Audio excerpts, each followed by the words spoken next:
Are you ready for City Band?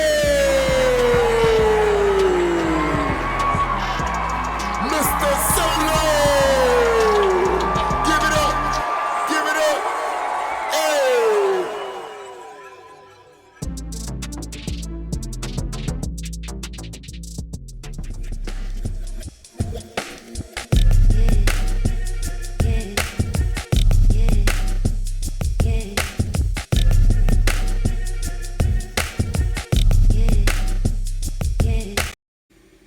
Welcome to City Buzz MOBCAST. This is your host, Mista Solo and Amanda Young. And tonight, we have a special guest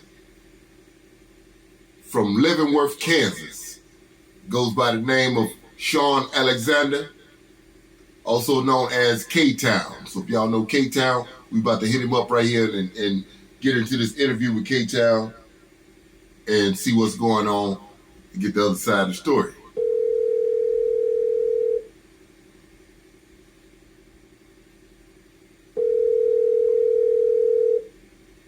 Hello. Hey, what's up, brother? How you feel? This is Solo calling from City Buzz MOBCAST. What's going on with you, man? How's it going? It's going well, man. It's going well. How you doing? I'm doing good, man. Shit, just about to get up in the studio after the interview. Just ready for the interview to get it popping. All right.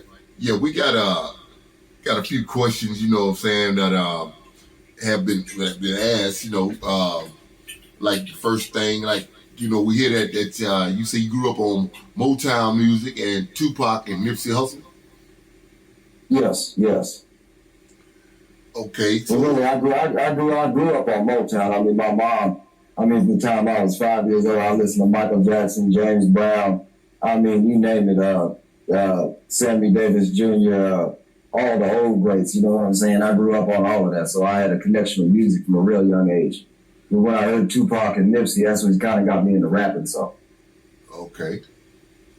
All right, so what describe your creative process when you get into creating this material that you make? My creative process, what I pretty much do is I'll start out with, a song idea, or I hear a beat, and that's how it pretty much starts out in my head, is like a thump, like a beat that I hear. It'd be sometimes in the middle of the night when I'm asleep, I'll just hear a beat in my head, you know what I mean? So that's kind of how it starts and originates from that to a name of a song, and I pretty much go from there and get an artist to feature on it or just myself, but I pretty much go through a process of, it's all real life music that I make. Everything that I make is about either my childhood or previous events that I'm going through right now or anything. So anything I rap about, I've lived through. So how do you feel that the internet has impacted the music business? I feel that the internet has impacted the music business in a big way, because back in the day, you used to have to, do like Nipsey did. You used to have to go city to city, put CDs in your trunk, stand at the gas station, pass CDs out, go to the mall, pass CDs out. But with the internet, you don't have to do that anymore. You can just share a link. You know what I mean? Or somebody, you can give them your link and they can pass it out to people. You don't necessarily have to go city to city like you used to. So the internet is a big help when it comes to any artist, that's mainstream or mainly underground. It helps you get your music out there in a big way. Okay, so now you have a couple of singles out. In particular, which is your favorite song that you like to perform? My favorite song that I like to perform would probably be High Life. That's probably my favorite song to perform. Okay, Second favorite would probably be Hindsight, that just came out. All right, okay. So if you could change anything about the industry, what would it be? I'd say if I could change something about the industry, it'd be of just how they pick and choose who gets on. Because everybody knows the music industry it's not a business for everybody. You know what I'm saying? Right. You got to be strong. You got to be strong-willed. You got to have skin like an alligator. You know what I'm saying? The things that I wish that I could change is just how you get on and who they pick and choose who gets on. I'm not knocking any artist that's on or mainstream artists or none of that like that, because all of them got talent, to a certain degree of some sort or another, but I just don't feel that it should be one-sided. You know what I'm saying? I feel every artist, if they have the talent or the creativity, should get a shot just like anybody else. Amen. So We have two more questions that we like to ask you. What is next for you in the music business? What is next for K-Town? Oh, it's a lot coming up for K-Town. I just got my record label, Last Kings Productions LLC. I just got it up and running and legal, all legal business. So there's going to be merchandise coming up. We're going to have videos coming up that I'm really excited for the fans to see. And shows, we're going to be booking shows. I did a couple of shows last year. I'm going to be doing more this year. So there's going to be a lot coming up for K-Town as far as shows, interviews, clothing. They can expect a lot. That sounds like a good plan, man. You got your plan down. You know what I'm saying? You know what you want to do. And your work ethic. I love your work ethic because I see what you're doing. You know, I like the work ethic, and that's what gets you ahead of the game and keeps you ahead of the game. You know? Oh yeah. In this business, you got to have a strong work ethic. Like I didn't know a whole lot about. You know, I knew about rapping and so forth and so on, but like who got me my creativity process, who got me molded to the person I am. A lot of people know who Tech Nine is from Kansas City. You know who he is, right? Right. Okay, that's who mentored me. I was with Strange Music for a little while, probably about 8 years or so. So Tech Nine really formed me into the artist I am today. He taught me how to rap, how to write. He taught me how to do everything, how to produce. He pretty much taught me the whole 9 yards of everything I've learned. So now you have another artist featured on the tracks with you. Who is this? That would be King Controverse on Hindsight. All right. So how long have you been collaborating with him?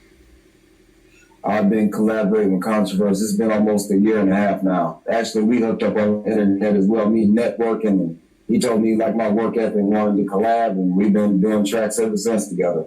And I do tell artists that, networking is a very important thing. Sharing your link every day, contacting other artists, many collabs as you can get. And one thing you never want to do at first, a lot of artists do this, and one mistake that you'll make, a lot of artists want you to pay for collabs. At first, you really don't want to do that because, your name's not going to get out there. Right. You know what I mean? You're not going to get a lot of music out. So at first, you want to make as many collabs as you possibly can for free. Until you get up in the game, and then you can start charging. But you want to get as many songs out as you possibly can get. Right. You got to have that content. You know. You got to have that. Of course.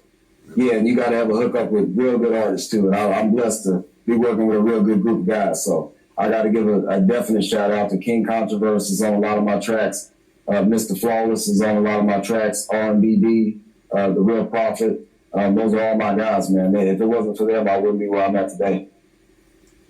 So what is one message that you would give to your fans? What is one what? One message that you would give to your fans? The one message that I would give to my fans is if you have a dream, chase it. Don't let nobody tell you that something's impossible because it's not. If you starting out in rap and you see 900,000 artists, or even if you want to be a doctor and it's 1 million doctors out there, don't let nobody tell you, well, this is too out of reach or you can't achieve that. Let nobody tell you that. Always chase your dream, man, because anything is possible. I never thought that I would be where I'm at. And look at me. I'm a ghetto kid from Leavenworth, Kansas. Did that nothing when I was growing up. And look where I'm at today just because I kept my foot to the ground and grinded. You just can't never stop grinding, man. That's exactly the powerful speech, that voice. See, that's what gets the motivation and the inspiration. I appreciate having you on the show, brother. And I wish you much success in what you're doing. We're gonna go into this track right here, and y'all, if you got any more shout out that you want to give before we go into this, we're gonna play the next song coming up. We're gonna play that Hindsight. We got that coming up next from K-Town. Oh yeah, most definitely. I definitely want to shout out a couple people, man. Like I said, I want to shout out, the most important people, of course, God, for giving me the talent for music, because if it wasn't for God, I wouldn't be nowhere where I'm at today. Mr. Flawless, R&BD, The Real Prophet, King Controverse, my kids, my girlfriend, Christina Anderson. Everybody that's helped me along the way, I got to thank, because if it wasn't for those people, I wouldn't be where I'm at. All right. And God bless you. Keep to the grind, brother. And everything that you work hard for, you will succeed. And this is the City Buzz MOBCAST, and we'll be right back. Oh, most definitely. You already know. Do not attempt to adjust your frequency. We have taken over your airwaves. This is City Buzz MOBCAST. City Buzz MOBCAST. The future of hip-hop music. City Buzz MOBCAST and urban music. The future as one. Hip-hop music. Urban voice and urban music as one.